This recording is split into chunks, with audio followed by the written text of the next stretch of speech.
Bonjour à tous, donc je viens vous faire une vidéo.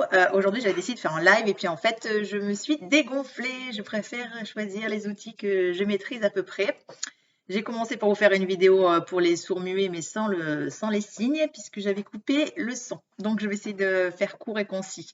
Je reviens vers vous aujourd'hui parce que donc le but de cette vidéo c'est de rebooster les troupes. C'est quelque chose que si je peux contribuer à quelque chose, ça va être ça, puisque j'ai été longtemps entraîneur sportif et que je suis maintenant thérapeute. Je viens vous proposer ça parce que j'entends beaucoup de gens qui me disent c'est foutu, il faut agir autrement, ça ne fonctionne pas. On se mobilise tous les week-ends, il n'y a rien qui bouge, voilà. Donc je voulais vous annoncer une bonne nouvelle, c'est que la plupart des grandes réalisations, que ce soit celles de Disney, des Beatles, de Wallace Wattle, de Napoleon Hill, la plupart des plus grandes réalisations ont eu lieu après nombre d'écueils, nombre d'échecs entre guillemets, puisqu'il n'y a pas d'échecs, seulement des apprentissages. C'était à des moments où ils n'y croyaient plus, où ils étaient prêts à jeter l'éponge, que tout s'est passé. C'est-à-dire que tout peut se retourner dans l'autre sens à n'importe quel moment. Et qu'est-ce qui fait la différence entre ceux qui vont qui vont réaliser finalement ce qu'ils veulent et ceux qui ne réalisent pas? Il ne s'agit pas de talent, il ne s'agit pas d'intelligence, il ne s'agit pas de hardiesse. La seule différence, c'est que ceux qui ont été au bout de leur réalisation n'ont jamais lâché, y ont cru inexorablement, garder la foi. Alors voilà, c'est la seule différence. Donc ici et maintenant, comment garder la foi, nous? Comment rester unis et confiants? C'est tout simple. En fait, il y a trois facteurs. Le premier facteur, c'est de maintenir notre vibration haute. Qu'est-ce que ça veut dire maintenir sa vibration haute? C'est focaliser sur le meilleur. Lorsque je focalise sur le meilleur, je crée le meilleur. Lorsque je focalise sur le pire, je génère le pire. Comment faire? Au lieu de focaliser sur ce qui nous fait peur, sur ce qui nous déplaît, de le médiatiser ou on va le cristalliser, focalisons sur ce qu'on veut réaliser. Qu'est-ce que je veux réaliser moi ici et maintenant? Je veux voir des enfants qui rient partout. Je veux voir des enfants dans leur spontanéité, dans leur innocence. C'est mon plus grand souhait. À l'heure actuelle, ça passe même par au-delà de mon rêve de réaliser mon écolieu et d'avoir ma yourte. Au-delà de ça, j'aimerais voilà voir tous les enfants rire. Donc je focalise sur ça en fait. Je vois des enfants rire partout. Voilà, je vous donne mes petites astuces. Celles-ci, focalisons sur ce que nous voulons réaliser. Ça, c'est le premier point. Focaliser sur ce qu'on veut réaliser à chaque instant. Donc, j'évite de focaliser sur ce qui me déplaît, de le nourrir, de voilà, ce qu'on appelle l'intox. Il y a beaucoup d'infos à l'heure actuelle qui est hyper alarmiste. Ça ne va pas, ça va aider quiconque, ça va aider personne en fait. Donc, l'idée, c'est vraiment de focaliser sur ce qui nous sert, sur ce qui est porteur pour nous. Premier point. Le deuxième point, c'est aussi d'être dans la gratitude. La gratitude de ce qui est là. Alors, vous allez me dire, elle est complètement tarée. Gratitude, qu'est-ce qu'il y a de super aujourd'hui? La gratitude, c'est déjà commencer par des petites choses simples. Moi, je suis heureuse de vivre avec mes animaux, j'ai un jardin, permaculture. Donc voilà, focaliser sur ce qui est déjà là, le fait de pouvoir manger, le fait d'avoir un toit. Remercier pour ça, remercier pour sa santé. Il y en a qui ne l'ont plus. Voilà. Et focaliser aussi dans la gratitude de l'expérience en cours. Vous allez me dire, bah là, c'est encore pire que tout. Qu'est-ce qu'on va remercier avec ce qui se passe? Moi, je ne vous cache pas que tout ce qui se passe aujourd'hui, je l'ai vu arriver gros comme un camion. Donc, la gratitude, c'est l'enseignement de cette expérience. Parce que c'est par l'accueil de cette expérience que nous allons grandir et que nous allons évoluer. Moi, je suis là pour nous aligner sur notre conscience supérieure et notre pouvoir créateur. Et donc, à chaque fois, je me dis, qu'est-ce que ça m'apporte et quel est le message? Donc, dans ce qui se passe aujourd'hui, je vais vous dire un peu mon message. Loin de toute responsabilité, enfin si, je suis là pour qu'on s'aligne sur nos responsabilités, mais loin de toute culpabilité qui serait une maltraitance à soi-même. J'aime prendre mes responsabilités et nous montrons du doigt aujourd'hui les enseignants, nous montrons du doigt aujourd'hui les gouvernements. Certes, voilà, c'est pas mirobolant à première vue. Sachant que, attention, parce que nous n'avons jamais autant rayonné notre paix qu'à la mesure où nous avons su accueillir nos tumultes intérieurs et nos colères. Nous avons jamais autant incarné notre richesse que nous avons su accueillir notre pauvreté intérieure. Donc là-dedans, toujours, il y a une nuance entre ces polarités. Je vous dis ça parce que montrer du doigt les enseignants, les gouvernants et tout ça, certes, et nous. Moi, je suis maman d'une petite fille de 10 ans. Ça fait 10 ans que je vais à l'école, 10 ans que je l'accompagne à l'école. Où sont les parents?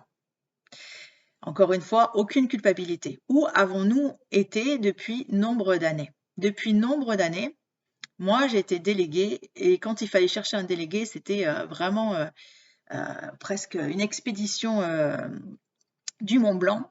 Il n'y avait aucun délégué, il n'y avait personne non plus pour l'APE. Les bancs d'école, l'école est vide. Je vois les parents, je nous voyais faire en jetant notre enfant sur le parking parce que nous avions mieux à faire. Et c'est juste tel que c'était. C'est-à-dire que nous avons fait du mieux que nous avons pu à ce moment-là. Et donc, nous avions beaucoup de choses à assumer. Parce qu'effectivement, cette société est conçue un peu à l'envers, puisque il faut un village pour élever un enfant, et le fait que ça repose sur le couple seul, ce n'est pas possible. Ce n'est pas possible pour un couple seul, et encore moins pour des parents isolés, d'assumer son travail, d'assumer sa mère en EHPAD, son père en EHPAD ou que sais-je, d'avoir ses animaux à les soigner, d'accompagner son enfant scolairement, d'accompagner son enfant émotionnellement, de manger sainement, de faire pousser ses légumes, j'en passe et des meilleurs, d'avoir sa voiture réparée, d'avoir sa fuite réparée. C'est impossible et c'est fait exprès, je pense. Il faut un village pour élever un enfant. Donc à partir de là, qu'est-ce qu'on prend comme mesure et qu'est-ce que nous allons changer?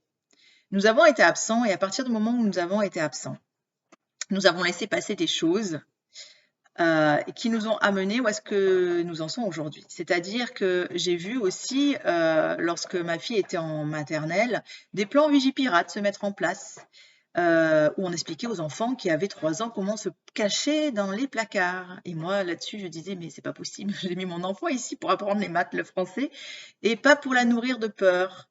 Et ça, on l'a laissé passer. Nous avons laissé passer aussi, c'était insidieux, des sorties piscine où il n'y avait pas un accompagnant réellement piscine qui mettait nos enfants en danger. Nous avons laissé passer aussi le fait que c'est les enseignants maintenant qui sont obligés et contraints de faire tout, c'est-à-dire qu'ils sont devenus profs de sport. Avant, il y avait des éducateurs sportifs spécialisés, ce que je faisais, et qui venaient dans les écoles enseigner voilà, le roller, le tir à l'arc, etc. Maintenant, c'est les enseignants qui font tout. On leur demande de tout faire. Et ça, nous avons laissé passer. Comme nous avons laissé passer plein d'autres choses. Et c'est toutes ces petites choses qui nous ont amenés, cette permissivité qui nous ont amenés où nous en sommes aujourd'hui aussi. Donc, à partir de là, nous prenons cette conscience et qu'est-ce qu'on décide de rétablir? Donc, moi, j'ai envie d'être vraiment là, présente pour ma fille. Je fais des choix. Et l'idée aujourd'hui, et je vois que je ne suis pas la seule, puisque nous sommes nombreux, je vois tous ces parents debout, tous ces parents qui se rassemblent, et ça me touche énormément. Nous sommes ensemble et nous irons loin. Et donc, ici et maintenant, il y a des choses, plein de réseaux d'entraide qui se mettent en place. Donc, réseau d'entraide en local, moi j'ai une association qui est là pour le yoga, conscience, éveil. Les associations en général sont là pour sport pour tous, culture pour tous. Donc, pour moi, il est hors de question de mettre en place, évidemment, un pass sanitaire de ségrégation et d'apartheid. Donc, je ne cautionne pas mes collègues qui vont aller faire, là, à l'heure actuelle, des forums associatifs avec le pass sanitaire. Ce qui veut dire, qu'est-ce qu'on fait? Moi, je m'en fiche, ils font leur choix. Et nous, qu'est-ce qu'on fait? Nous allons proposer maintenant, nous recherchons des lieux privés. Je vous propose de vous réunir de manière locale, de manière sur vos secteurs, de trouver des zones privées. Nous avons le droit de proposer nos activités sur des lieux privés. Alors, est-ce que ça sera sous des yourtes? Je n'en sais rien. Proposons à nos enfants du clown, de la danse, de la peinture, de la guitare. Rassemblez-vous les artistes, les sportifs pour proposer des associations à vos enfants. Voilà l'idée qui a germé lors de la mobilisation à laquelle j'étais hier. Je suis sur le terrain depuis une semaine à la sortie des écoles pour sensibiliser les parents, les enseignants. Donc, vous avez vu, il y a des mises en demeure qui sont faites sur le fil unis, unis, debout et présents pour nos enfants. Donc, nous sommes 2 admins pour l'instant. Vont nous rejoindre d'autres admins pour pouvoir faire d'autres choses et voilà, élaguer, pas élaguer, mais nourrir au contraire ce fil. Nous avons 3 axes. L'idée de ce fil, c'est centraliser toutes les informations sur 3 pôles. Le scolaire qui inclut tout ce qui va être IEF, école à la maison, mais école alternative, donc avec tous les enseignants qui proposent leur aide, les parents qui proposent leur aide, la législation. Donc c'est un tableau interactif, donc vous pouvez le remplir à n'importe quel moment pour y rajouter des informations. J'ai déjà mis pas mal de choses, mais allez remplir, allez consulter ce tableau quand vous êtes dans la situation avec des questions au niveau scolaire. Nous sommes en train de mettre en place un tableau interactif au niveau juridique. Donc c'est Sylvie qui s'en occupe. C'est un peu compliqué parce que le juridique bouge beaucoup en ce moment. Beaucoup de juristes, beaucoup d'avocats viennent de nous rejoindre là dernièrement en présentiel et vont faire grossir les choses déjà en place comme Réaction 19, comme Divisio, comme Guyon, donc, etc. Donc les procédures vont peut-être aller sur des choses un peu plus rapides, des référés plus rapides. Voilà pour le juridique, pôle juridique. N'hésitez pas à mettre vos infos si vous en avez. Donc Sylvie dessus, ils seront en ligne à partir, je pense, de mardi, mercredi. Tout dépend de l'aide que nous allons pouvoir avoir pour le reste. Moi, je suis sur le tableau du sanitaire, donc tout ce qui est les solutions pour les personnes vaccinées, pour les personnes qui vont éventuellement se faire vacciner, même si ce n'est pas mon pôle. Hein, toutes les solutions, les médecins engagés, donc là, beaucoup se sont retranchés, donc c'est un peu compliqué de mettre en place le sanitaire, mais nous sommes dessus. Et j'ai rencontré aussi en présentiel beaucoup de soignants qui nous rejoignent. Voilà, donc nous avons ces 3 pôles. Nous sommes là pour les urgences en MP. Je n'entends pas, je ne considère pas les soucis de téléchargement informatique comme une urgence pour l'instant. Nous sommes trop peu, donc on est vraiment là pour les urgences en MP. Donc si on peut faire mieux, on fera mieux, mais pour l'instant, voilà, on en est là. Je pense que 3-4 admins vont nous rejoindre dans la semaine. N'hésitez pas à venir vers moi pour me soumettre vos idées, ce qui vous germe par rapport, ce qui vous vient par rapport à ce qui vient d'être proposé. Voilà, ensemble, nous allons aller loin et je vous invite à garder la foi. J'ai oublié aussi un facteur essentiel pour monter sa vibration et être dans le meilleur espace possible. C'est qu'on ne pourrons rien faire pour quiconque si on ne se nourrit pas soi-même. Nourrir, ça englobe l'alimentation, la respiration, le sommeil et se faire du bien. Faites-vous d'abord du bien, accordez-vous une demi-heure, 1 heure par jour pour vous minimum avant d'agir sur quoi que ce soit. Si nous agissons dans les meilleurs espaces pour nous-mêmes, nous serons impactants, porteurs, efficaces. Voilà, merci beaucoup. Je vous souhaite une belle journée. Ma première vidéo faisait 8 minutes, la deuxième fait 12 en disant les mêmes choses. Ça reste un mystère. À tout bientôt.